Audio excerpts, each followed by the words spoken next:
Hey guys, it's the Gundam Boy, and today we're gonna be taking a look at the Borderline Justice Warbond. And you know I hopped in that motherfucker and bought everything that I could until I made a grave discovery.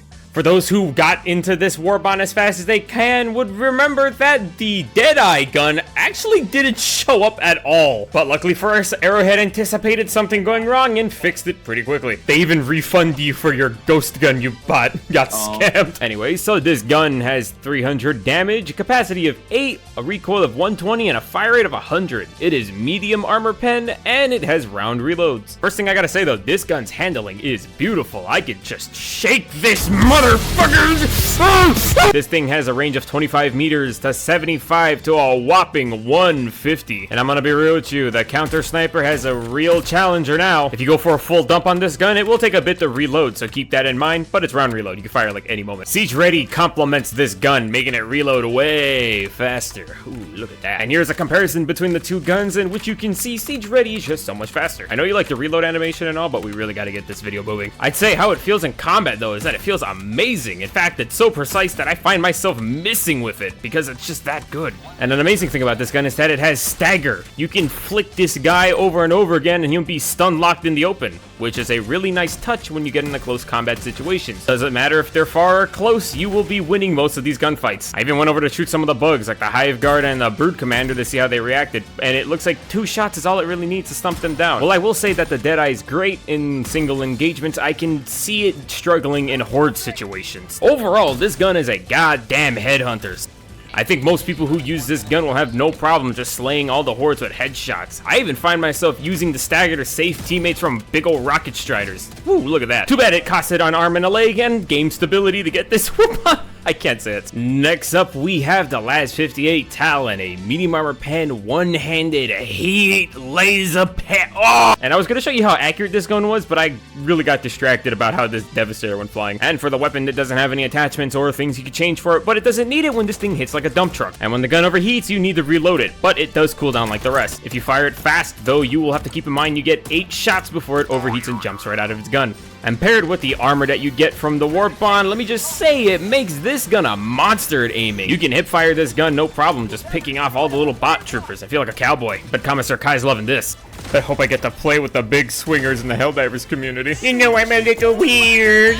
On the off note, I cast Eat Snow, but I can say the Talon is great on the automaton front. I've yet to test it on the other fronts, but I can already tell it's gonna struggle in horde situations. Good thing I got my trusty cross, but this gun is really easy to handle. It's nice and powerful, and I can't see anything wrong with it, other than the fact that it doesn't have more shots. Oh, I would love an infinite. And now the weapon that I can't unsee being a pack of hot dogs, this is the dynamite. Go kill my wieners!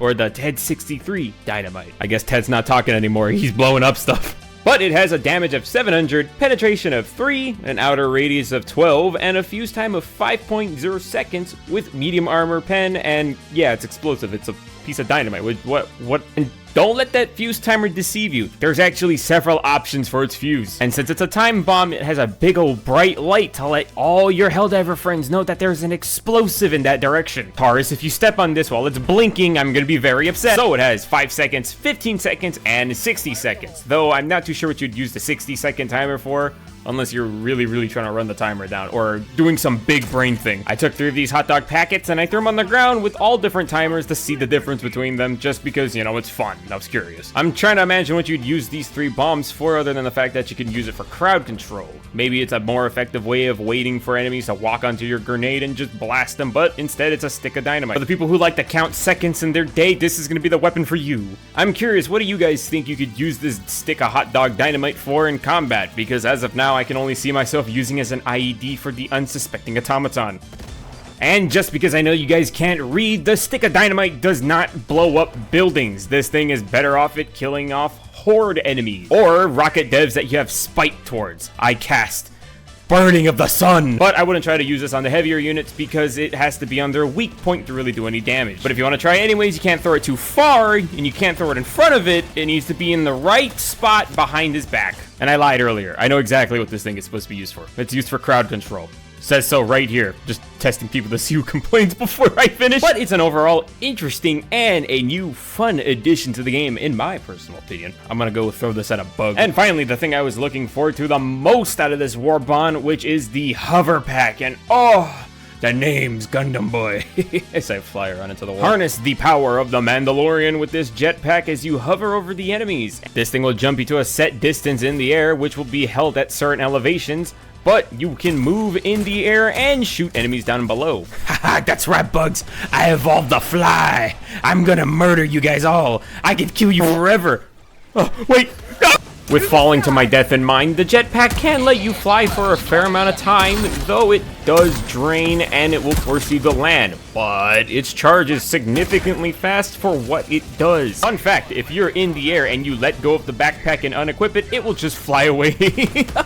Look at it go. You can abuse the fact that Hulks have no flexibility to look upwards when you're flying with your jetpack to shoot them. It's a really fun way to try and kill him, and I flick this guy and let him know that he's not all that. Paired with a dead eye, I find that the jetpack is great for going into cities and posting up as a sniper. Having the ability to traverse vertically makes this game so much more interesting than fighting on the streets below.